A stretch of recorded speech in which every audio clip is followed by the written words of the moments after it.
Come on, come on, come on, come on, come on, come on.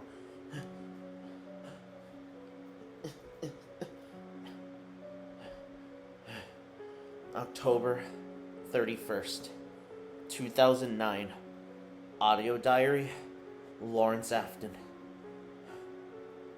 I've seen and done something both very vindicating, but ultimately very terrifying.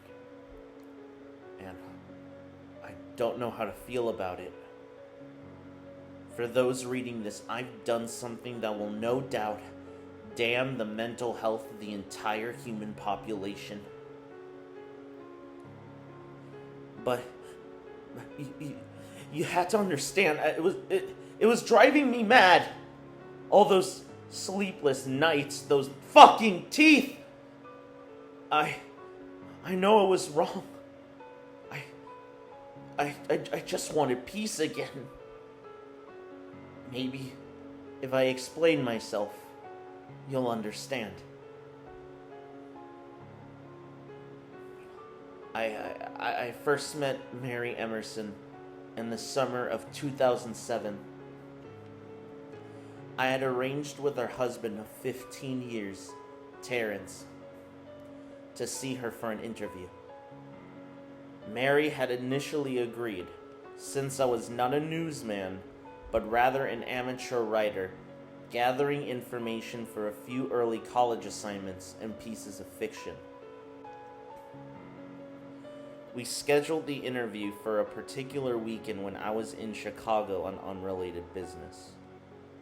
But at that last moment, Mary changed her mind and locked herself in the couple's bedroom.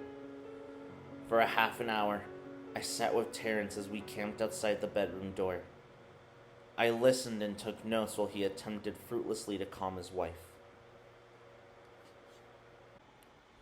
The things Mary said made little sense, but fit with the pattern I was expecting.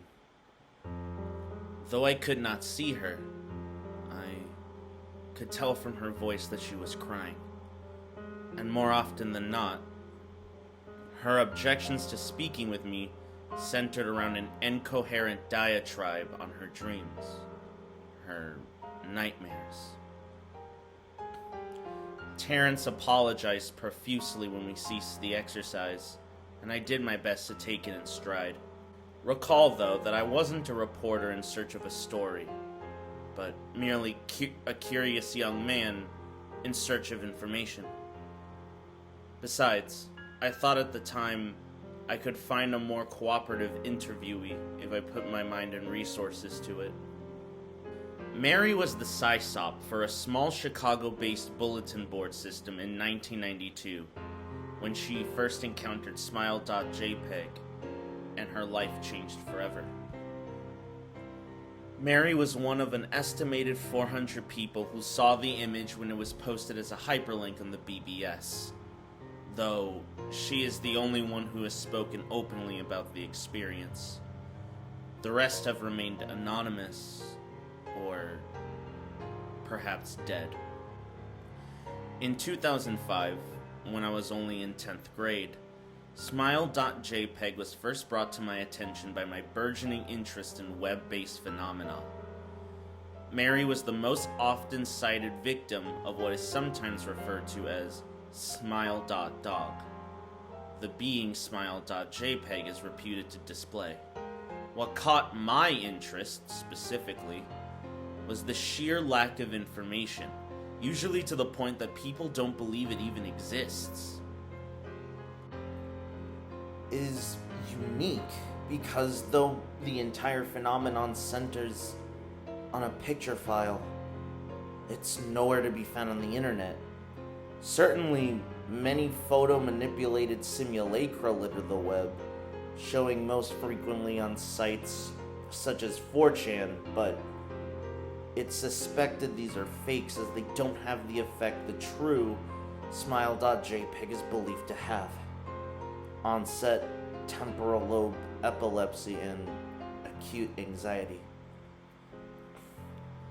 This purported reaction in the viewer is one of the reasons the phantom-like smile dog is regarded with such disdain, seeming patently absurd. Though, depending on whom you ask, the reluctance to acknowledge Smile Dog's existence might be just as much out of fear as it is out of disbelief. Neither smile.jpg nor smile.dog is mentioned anywhere on Wikipedia, and any attempt to create a page pertaining to it is summarily deleted by any of the encyclopedia's many admins. Encounters with Smile Dog are the stuff of internet legend. Mary's story is far from unique, as there are unverified rumors of smile.jpg showing up in the early days of Usenet, and even one persistent tale of a hacker flooding the forums of the humor and satire website, Something Awful, with a deluge of Smile Dog pictures in 2002, rendering almost half the forum's users at the time epileptic.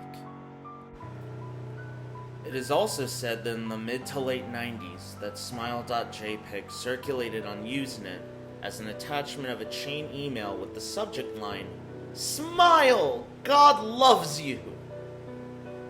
Yet, despite the huge exposure these stunts should have generated, there are very few people who admit to having experienced any of them, and no trace of the file or any link has ever been discovered. Those who claim to have seen Smile Dog often weakly joke that they were far too busy to save a copy of the picture to their hard drive. However, all alleged victims offer the same description of the photo. A Siberian husky, illuminated by the flash of the camera, sitting in a dim room with the only visible background detail being a human hand extending from the darkness. The hand is empty, but is usually described as beckoning. Of course, most attention is given to the dog creature. The muzzle of the beast is repeatedly split in a wide grin, revealing 2 rows of very white, very straight, and very human-looking teeth. This, of course, is only a recollection from the victims who claim to have seen the picture endlessly repeated in their mind's eye during the time they are, in reality, having epileptic fits. These fits are reported to continue indeterminably, often while the victims sleep, resulting in very vivid and disturbing nightmares. These may be treated with medication, though in some cases it's not at all effective. I assume Mrs. Emerson was not on effective medication. That was why after my visit to her apartment in 2007, I sent out feelers to several folklore and urban legend-oriented news groups, websites, and mailing lists, hoping to find the name of a supposed victim of smile.jpg who felt more interested in talking about their experiences. After a time, nothing happened, and at lengths, I completely forgot about my pursuits. I wish they had stayed that way. I had begun my freshman year of college and was enjoying it when Mary contacted me via email near the beginning of March 2008. Dear Lawrence, I am incredibly sorry about my behavior last summer when you came to interview me. I hope you understand that it was no fault of yours, but rather my own problems that led me to act out as I did. I realized that I could have handled the situation much more decorously. However, I hope you will forgive me. At the time, I was afraid. You see, for 15 years I have been haunted by smile.jpg. Smile.dog comes to me in my sleep every night. I know that it sounds silly, but it's true. There's an ineffable quality about my dreams, my nightmares, that made them completely unlike any dreams I have ever had. I do not move, and I do not speak. I simply look ahead, and the only thing ahead of me is the scene from that horrible picture. I see the beckoning hand, and I see smile.dog. It talks to me. It is not a dog, of course, though I'm not quite sure what it really is. It tells me it will leave me alone if only I do as it asks. All I must do, it says, is spread the word. That is how it phrases its demands. And I know exactly what it means. It wants me to show it to someone else. And I could. The week after my incident, I received in the mail a manila envelope with no return address. Inside was only a 3.5-inch floppy diskette. Without having to check, I knew precisely what was on it. I thought for a long time about my options. I could show it to a stranger, a coworker. I could even show it to Terrence, as much as the idea disgusted me. And what would happen then? Well, if Smile.Dog kept its word, I could sleep. Yet if it lied, what would I do? And who was to say something worse could not come for me if I did as the creature asked? So I did nothing for 15 years, though I kept the diskette hidden amongst my things. Every night for 15 years, Smile.Dog has come to me in my sleep and demanded that I spread the word. For 15 years I have stood strong. There have been hard times. Many of my fellow victims on the BBS board, where I first encountered Smile.jpg, stopped posting. I heard some of them committed suicide. Others remained completely silent, simply disappearing off the face of the web. They are the ones I worry about the most. I sincerely hope you will forgive me, Mr. L. But last summer when you contacted me and my husband about an interview, I was near the breaking point. I decided I was going to give you the floppy diskette. I did not care if Smile.Dog was lying or not. I wanted it to end. You were a stranger, someone I had no connection with, and I thought I would not feel sorrow when you took the diskette as part of your research and sealed your fate. Before you arrived, I realized what I was doing was plotting to ruin your life. I could not stand the thought, and in fact, I still cannot. I am ashamed, Mr. L, and hope that this warning would dissuade you from further investigation of Smile.jpg. You may in time encounter someone who is, if not weaker than I, then wholly more depraved. Someone who will not hesitate to follow Smile.Dog's orders. Stop while you're still whole. Sincerely, Mary E. I couldn't believe this. At first. Terrence contacted me later that month with the news that his wife had killed herself while cleaning up the various things she'd left behind, closing email accounts and the like. He happened upon the above message. He was a man in shambles. He wept as he told me to listen to his wife's advice. He found the diskette and burned it until it was nothing but a stinking pile of blackened plastic. The part that most disturbed him, however, was how the diskette had hissed as it melted.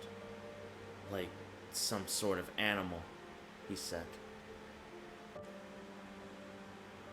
I was a little uncertain about how to respond to this. At first, I thought it was a joke, with the couple belatedly playing with the situation in order to get a rise out of me.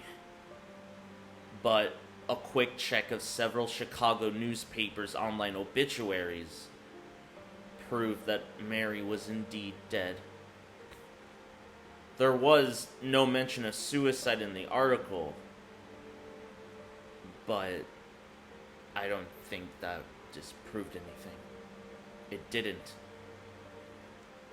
I decided that for a time, at least, I would not further pursue the subject of Smile.jpg, especially since I had finals coming up at the end of May. But the world has odd ways of testing us. Almost a full year after I'd returned from my disastrous interview, I received another email. Hello, I found your email through a mailing list. Your profile said you are interested in Smile Dog. I have saw it, and it is not as bad as everyone says. I have sent it to you here, just spreading the word. The final line chilled me to the bone. According to my email client, there is one file attachment called, naturally, smile.jpg. I considered downloading it for some time. It was most likely a fake, I imagine. Even if it weren't, I was never wholly convinced of smile.jpg's peculiar powers. Mary E's account had shaken me, yes, but she was probably mentally unbalanced. I couldn't take it that seriously. Could I? Oh, how could a simple image do what smile.jpg was said to accomplish? What sort of abomination was it that could break one's mind with only the power of the eye? And if such things were patently absurd, why did the legend exist? If I downloaded the image, if I looked at it, and Mary turned out to be correct, if Smile.Dog came to me in my dreams demanding I spread the word, I had no idea what I would have done at the time. Would I have lived as Mary had, fighting against the urge to give in until I died? Or would I simply spread the word, eager for it to be put to rest? And if I chose the latter route, how could I do it? Whom would I burden in turn? If I went through with my earlier intention to write a short article, I could attach it as evidence. Anyone who read it would be affected. Would I actually be capricious enough to save myself in that manner? Could I spread the word? I was driven to this after 5 months of fighting. For those looking at the picture in front of them, I'm sorry. Forgive me.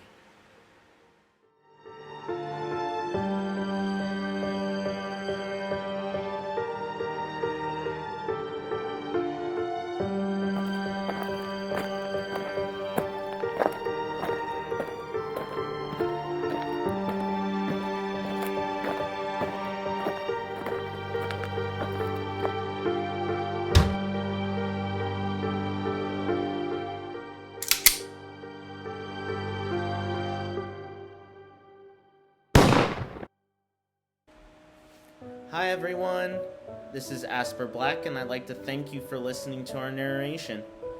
I'd also like to thank my girlfriend GraveyardParty and my buddy Charlie, who's listed down below as EqualAce, for lending me their voices. I'm posting new narrations on the 24th of every month, but that's not the only type of content I'll be making.